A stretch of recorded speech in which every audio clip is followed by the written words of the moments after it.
Hello, everybody. Welcome to my session. My name is Jennifer White, and I am a Spanish teacher from Anniston, Alabama. And I am currently at the Donahoe School. I am so excited that you're here with me today as we discuss what do I do with all these Black history resources. And the reason why I started this presentation or I wanted to do it was because I realized that now, after what happened with George Floyd and all that Black Lives Matters events, we have been bombarded with resources representing the African diaspora, which is wonderful. I love it because before I couldn't find hardly anything and now I can find a lot of things. There's still more we can create, but I'm just so excited that we have so much. So I have a group on Facebook called Incorporating Afro-Latino Culture in Spanish Classrooms, and I would love for you to join us because in there you're going to see tons and tons of resources. So let's get started, okay? So some of the issues we may encounter, maybe that's why you're here today, is because you may struggle to organize all these resources in a way that is easy to access and use throughout the year. Yeah. Also, you may find it challenging to incorporate Black history resources in your existing lesson plans and units. Yes, I get you. Also, you may struggle to find resources that represent the diversity of Black experiences and perspectives. And let me tell you, they are out there. There's out there. There are so many creators out there that have come out and said, I am proud to be Black. I am proud to be from the African diaspora. When before it wasn't the case, people were hiding, people were scared to actually say that they were part. So these are two ways that I incorporated throughout the year and how I organize my information. I still have a lot out there, but this is at least the simplest way I could show you. Also, as I talk a lot about Afro Latinos, which is for specifically Spanish teachers, just note that even if there were students in my classroom, like if they were from Vietnam or from Pakistan or from any other country, I try to incorporate their nation, their culture into my classroom as well. That's the way that I can relate to the student. So I have two ways. I have organized monthly or organized by unit. Also, you could use teachable moments. All right, for instance, like we just had the Miss USA pageant, I mean the Miss Universe pageant, and now there's a thing on Twitter about Miss Dominican Republic, and she is totally gorgeous. I am personally from the Dominican Republic, so I had to share about that, especially since we just had Independence Day on February 27th last month, so I wanted to go ahead and share about that. All right, so let's get started with how we can organize monthly from August to June. And all these resources, you will have access to them. It's a lot. All right, and if you get into the incorporating Afro Latino culture in Spanish classrooms, you're going to find I think we've been there for 5 years. So 5 years of resources from the beginning of people just pouring in information and their own resources. It's just amazing. So we start off in August. We start school in August. Some people start in September. We finish in May. Some people may finish in June. So um, you can still use it. So it's okay. Now, here we go in August. We focus on Afro Latin American history, culture. Who are Afro Latinos? You could get started with that. Um, Here are some videos that I put together. I did a YouTube video on who are Afro Latinos, and then I did a YouTube video on quiénes son los Afro Latinos. So it's in Spanish. So if you want to show your kids the difference in the languages, that is perfect. I also have tons of resources of other people because I use them. So I would love to promote them too. So here we start in August. I know you're trying to get your feet wet, trying to get used to things. And we talk about the challenges of being Afro Latino in the culture. And this is just by the month. So it doesn't have to be a particular theme. If you want to do this as a teachable moment, or if you want to do it as um, if you're out, if you're absent, or if you happen to want to do a warm up bell ringer, this will be great too. Okay, so this information, August 31st is Black People's Day in Costa Rica. So there is a lot of resources there about those videos if anybody is interested in those things. September is starts Hispanic Heritage Month. So even though Hispanic Heritage Month, we put in tons of stuff in there at the same time. Here we go. You can go ahead and put tons of resources that represent the Afro Latinos. So here we go. We read about books, authors, and literatures. You could look about uh, young readers. Um, and Hispanic Heritage Month. In October, we come into Celia Cruz. And I hate that Netflix had an awesome telenovela on Netflix called Celia. It was amazing because it showed the racism in Cuba, but they took it down. So I had to fast forward a lot. So a lot of the things on Netflix, I have to fast forward a lot and watch ahead. And then if the kids get hooked on it, I just send a message to the parents and everything. But I try to, skip ahead, and that way I don't have to get in trouble in school. Also, we talk about the uh, National Day of Black Ecuadorians is the first Sunday of October. And I'm trying to put, if there's a national day of something, I try to put it in here. If I'm missing any, please let me know. I know that as I was researching, I found that some people celebrate one day, one Afro day, but when they talk, they're saying we celebrate this month. So I don't know if this is an official thing, or it's only one day and they took over the month, or it is a month. That's what I don't know about. So if you know anything about that, please let me know. I definitely haven't seen an Afro Dominican day. So it's okay. We celebrate it every day, right? All right, so we go into November. November is one of my favorite months because it's Thanksgiving. So when we do Thanksgiving, I try to contact the Happy World Foundation. If you could please get a hold of Akash Patel. He is the president of ACFL. He has this organization that is amazing. He has contacts with people from all over the world, mainly college students. And these college students want to meet people outside of where they're at. So you could have guest speakers into your classroom to speak, and you could specifically ask them, you want somebody that is Afro Latino to come and just talk and say that they're grateful about what are they grateful of, or they can have a conversation with the classroom. What I do is I set up my TV. I have the big screen where I can see the person's face, and then I have the computer, and the students come to the computer and they show their face as close as I am to you, and they talk to the person. So it's pretty cool. It's not just the person talking to this class, because nobody wants to talk then, but when they're right there, you're like, come on, you gotta talk. So that's pretty cool. With one of these, I did give them a tour of the school. The internet gave out at a particular point when I was walking too far, but it was a great way to tell the kids, hey, let's show this person what our school looks like. And one funny story was when they saw the parking lot, and my school is small. We have like 300 students from K through 12. So when they saw the parking lot with cars, they said, "Wow, you guys have a lot of cars." And I'm like, "Yeah, those are the students' cars." And they were like, "What?" And then it's like I kind of forgot. I was too much in my zone, and I kind of forgot to explain to the students that the people we talk to have a total different lifestyle. Well, I mean, I did mention that, but I forgot that if we're going to give them a tour, they're going to see things that are out of this world.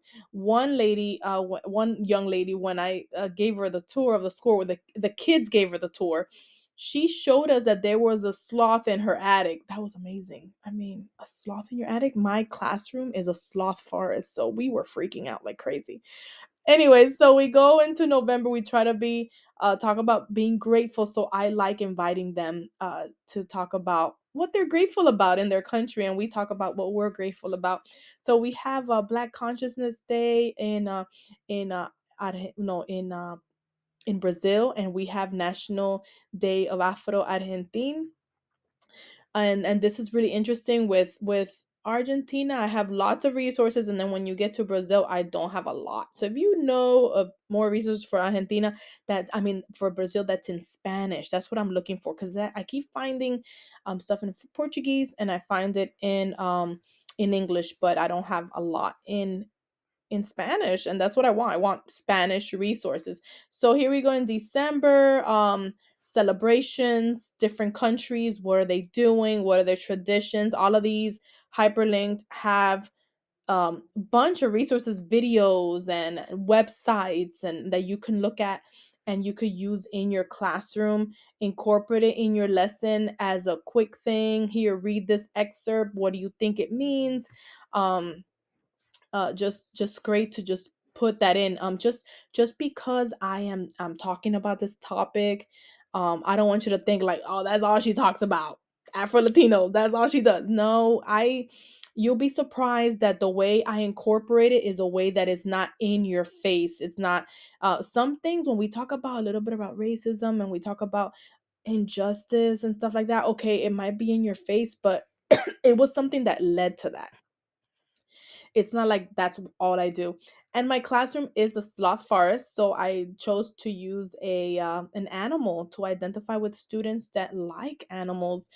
And then I only have one wall, and it's a door that has pictures of Afro Latinos, and I do have pictures of women on my the top of my wall. So I don't want you to think like that's all she does. She's no, I try to include everybody, and I don't want my room to seem like it's only for a group of people. I feel like it has to be comfortable for everybody. All right, so here comes enero, New Year's, Martin Luther King Day happens, so we can talk about that. The civil rights, everything that I look for when I'm Googling it, I make sure I write it in Spanish. All right, so I'll put Movimiento de Derechos Civiles and I'll get tons of stuff. From there, I can show the students the photo of the article, and we could just read an excerpt of it. It don't have to be the whole thing. It's just a quick thing to see what is going on today. I like using the teachable moments because it depends what is going on in the country at that time. That's why my Spanish class is different every year. It seems I can't seem to use the same thing all the time. And I wish I could, but I don't know. Maybe I'm just too hyper for that. Anyway, here comes February. February is Black History Month in the United States. So, um it's the shortest month, so I just stretch a little to the whole year. It's okay. As long as we're stretching everything in Spanish, we could do whatever we want in the world language. We could do whatever we want. So for Black History Month, we focus more about the African Americans, even though I talk about African Americans all year round, but we can focus on African Americans. And our Spanish class, actually, we put together the Black History program every year. So that's pretty cool. That we're able to put that together for the school. Is not has nothing to do with world language, but my students like to put it together, and then afterwards we can have a discussion in Spanish how we put it together, what worked, what didn't work. In the planning stages, we're using the target language, so that's a lot of fun. When we get into March, then we have the Women's History Month, and we could introduce all the women you want. Just make sure you include all the different types of women that you want. So if you're talking about heroes and you're talking about millionaires, entrepreneurs, I love to introduce Harriet Tubman, Madam C.J. Walker. So these resources I have here are in Spanish. You can also Google some more ladies that are extraordinary. You can even, I like Googling, or I like finding people who are not famous. Like, I like throwing my dad in there, my sister. My sister's an actress. Her name is Jenny Saldana, and she's a cancer survivor. So if anything, we're talking about heroes, I like talking about her.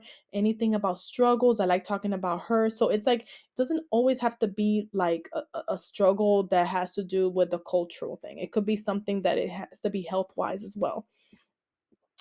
So here we go. April. April's getting close. That means school is almost over for us. This is probably after spring break. I don't know for some of you if you have spring break in April. We have it in March. So in April, this is when the kids are like, oh, I don't want to be here no more. So we have to be really innovative with keeping their attention, right? I hope somebody out there can understand me. So I like to discuss about scientists, inventions. If we like to invent something in Spanish, what materials can you use in Spanish? These are like teachable moments that I use. It's not totally in my unit. I have to like try to put it in there. But I love saying, okay, vamos a inventar algo. And we try to invent something. If I bring a shoe and I say, hey, we have the shoe here, what can we make with the shoe? Que vamos a inventar? And then we talk about George Washington Carver, how he took the peanut and made hundreds of uses of the peanut. And I like being able to do something and then compare it to just an extraordinary person that we all can agree are amazing. All right. So also we have May. I have highlighting Black artists and musicians. Then we have Afro Venezuelan Day is May 10th. And when there's an Afro Venezuelan Day or Colombian Day, I like to, show the flag. And for the kids really know that, the kids in my class at least, they know that I love flags. I am fascinated with flags. I have all the flags, and we have flag parades. My little kids from my kindergarten and I teach pre-K and K and kindergarten, and we always take care of the flag, talk about the flag, how the flag reflects us. It reflects all these people together represent this flag. So flags are really important. So here is more resources on Afro Venezuela. Then in May we also have Afro Colombia Day and Black Ethnic Day in Panama. It's pretty cool because these countries, they have so many resources on their own culture, so that's amazing. It's like we already have it right there. All right, so June, we don't have school in June, so I try to bring in the Juneteenth and all this other stuff throughout the year somehow, but I put it in this list right here in case you have school in June. So I like to tell the students what Juneteenth is. A lot of them don't know what that is, they have no clue. It's really good to know the history of Juneteenth. Afro Peruvian culture is June 4th. And then they also consider it Black History in Peru. I'm not sure if that's official, but let's see. Also, check out, I have a link here for Happy World Foundation so you could get a hold of Akash Patel. And then also Chucky Town, Somos Lo Preto, De Donde Vengo Yo, High on the Hog, Netflix documentary. I'm going to talk about that in a minute. I just put it here because it's something that I'm going to mention soon. So here we go. I hope that helped you something. I know it was a lot. It was a lot. All right. So when we talk about units, there's tons of units out there in the world. I mean, the people who write books, world language books, I don't know how they can actually pick a unit because they're all so amazing. I just love units. So, I personally use a book called Voces. All right, Voces Digital. And Voces is one of those books that I just didn't know how to use because it was online, and I'm used to like the tangible book. So when I first got that book, I wasn't sure how to incorporate my Afro descendant resources to the book. I had to like get used to the book, practice, make mistakes, try to add those resources. Don't add that. It's not going to work. It's too much work. It's too much going on. So it's like finally I've gotten to a place where I can say, okay, finally I can bring in my resources as needed, and incorporate it with the book. So in Spanish one, I have Vida Escolar.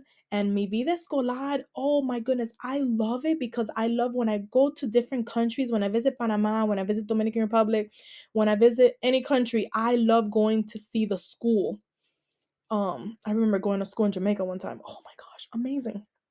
So I love the energy of the kids. I love that see them in their uniforms and they're super clean and they're wearing the same uniform every day and they're super clean. It's like, how do they do that?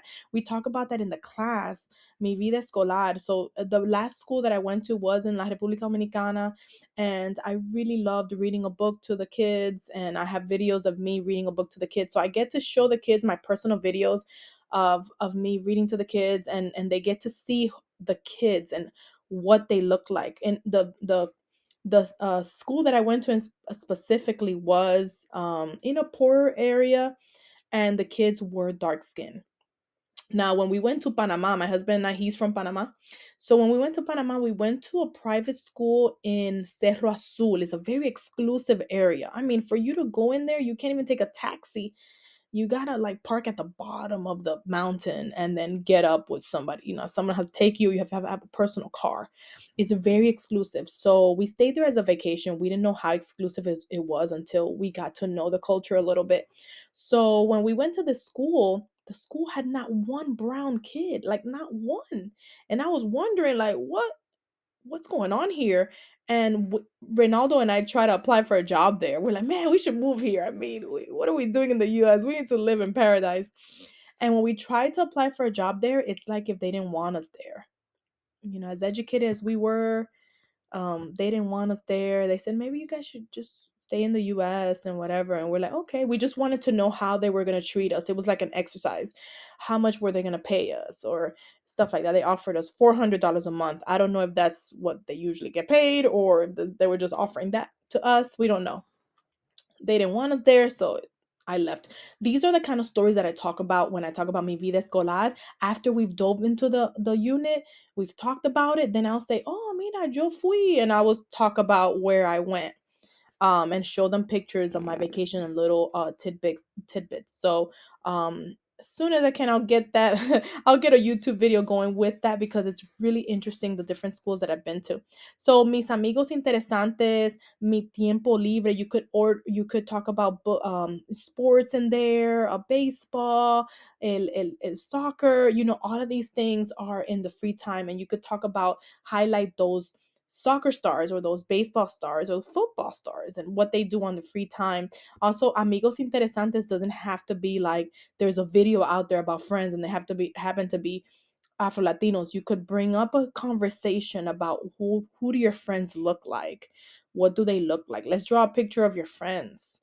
And it's like kind of like showing okay, how do you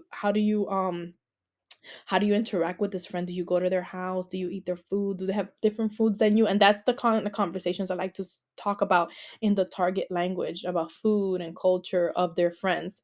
So, en mi tiempo libre, I said that navegando el mundo digital is plenty of commercials out there with there's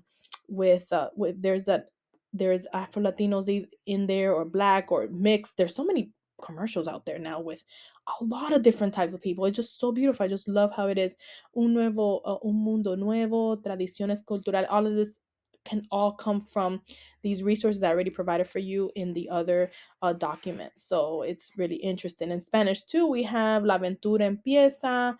It's all about adventure and stories of adventure. And it's like, where is there any stories of adventure? Is there any movies out there on Netflix that include different types of people that you could change the audio to Spanish and they could watch a clip of something? Everything is not always in YouTube. Sometimes it's with your personal stuff, your personal subscriptions to Amazon or Netflix, and it's sometimes that you can't show the whole thing. So this is where it comes in, where you need to just show a clip of something. Relaciones de amor. People love stories, and there's many of them out there. Diseño y moda was fascinating to me because I didn't know that there were so many Afro Latino designers out there. I was so excited to know that. So for something like that in our Voces curriculum, it talks about how you need to pick a designer and write about them. So in the book itself, it had an actual Afro Latino in there, and I didn't know. I was expecting for it not to be there. So I looked that designer up, and then I got more designers added to it so that students could pick. And I would usually say stuff like, why don't you pick someone that you think you can relate to and someone where you totally don't relate to? And to my surprise, my students who are majority white, they would pick like a black person they relate to. It's so cute when they do that, or they relate to someone that is not their race. And I just love that. I just love that. So always I don't like to put words in their mouth like, oh, you identify with them, so go with them. No, I don't do that. I just say, here, pick two totally different people, characters, and let's write about those. So we do that. Un mundo mejor, always how to improve everything, the environment. There's always videos and resources out there that are in Spanish, and they have people who are of color that are part of it. All right. So when we go to Spanish 3, el arte, so many artists. Um, they talk about graffiti in this chapter, so in this unit. So I like letting the kids design some graffiti. Now graffiti could come from all over the world. I'm not saying it's like ethnic or anything, but I like to tell them to design a graffiti art, and what can we do, and what can we where can we put graffiti on, and having those discussions. Is this formal? Is this considered okay, appropriate? Do you like it? And all of this is in the target language. Cruzando fronteras. I like talking about a friend of ours that he crossed the border. He's Cubano, and he crossed the border with his mom, but he's Afro-Cubano. They're very extremely dark skin and love their color. I mean, gorgeous, gorgeous color, and crossed the border, but they had to cross with Mexicans. Like it was a journey where he had to go through Mexico and come in because he couldn't just get in una yolita in a little boat and go 90 miles to Miami. He just couldn't do that. It's more complicated. So he had to come through Mexico, and it was difficult for him to come in through there. So he has a whole experience about that. And that's interesting to talk about, crossing the border. We talk about crossing the border from state to state, from country to country, from city to city. It doesn't matter. It could be any border. So tiempos extremos, Hurricane Maria, Sabor de la Vida. I love talking about the food. I put a reference on the other page about High on the Hog, which is Netflix series. It's about 4 episodes. Please watch it if you can. It's really interesting. It's talking about the history of the Afro descendants of Africa, how the African food came to the New World, and now it's like so normal. It's part of Latin America, it's part of American culture, and we eat it. Okra and macaroni and cheese. I mean, it's so interesting to see, to learn so many things that we just don't understand of the things that we enjoy so much. So if you can, I highly recommend High on the Hog, that documentary. It's really good. All right, so mucho trabajo, poco dinero. This reminds me of music videos. There's so many music videos out there that talk about poverty. Like for instance, Chucky Town, they have a song called De Donde Vengo Yo, and it's where I'm from, and it's talking about how, everybody has a car, everybody does something, but not us. Not us. We're not, like, we don't have it. And then there's Somos los Prietos. That's a really, really cool song talking about how they're proud of their heritage of being Afro Colombian. Now in the Dominican Republic, that word is negative and condescending, but I respect that in this country, in Colombia, they're saying it, and they're saying it proud. They don't care what people think about it, and it's pretty cool. So, and nuevas costumbres, in Voces, I have used the Voces text, and also extended conversations of, because this has to do with feeling out of place, not fitting in. So we've talked about this rural South taboos of, so how do you feel about having friends from other countries? Do your parents have friends from other countries, or friends from different cultures? Try to be very broad. So would you go as a friend to somewhere with someone from another culture, and then that's when the kids start talking about things they can't do, things they can do as far as culture. And you just, as a teacher, you just have to be like, okay, yeah, that's good, and not be like, oh my gosh, what, even though inside I'm like, oh my goodness, what is sorry, I gotta hide my face because my feelings can come out. But no, I've learned to, show it in my face that it's fine. I'm not making any facial expressions. I really want my students to express to me how they feel. And it's just amazing how sometimes the some people are indoctrinated to know that it's okay. I mean, it's not okay to marry someone from a different race. It's not okay. But we need to be respectful at all times. So anyway, I think I gave you too much that I wasn't supposed to give you. Told you too much stuff. Anyway, so that's how I did the units. I hope I didn't confuse you about that, because any book you use, you can incorporate the Afro descendants, different cultures, into the unit. Remember, you don't have to talk about it. You can just show it. You can dive deep in it.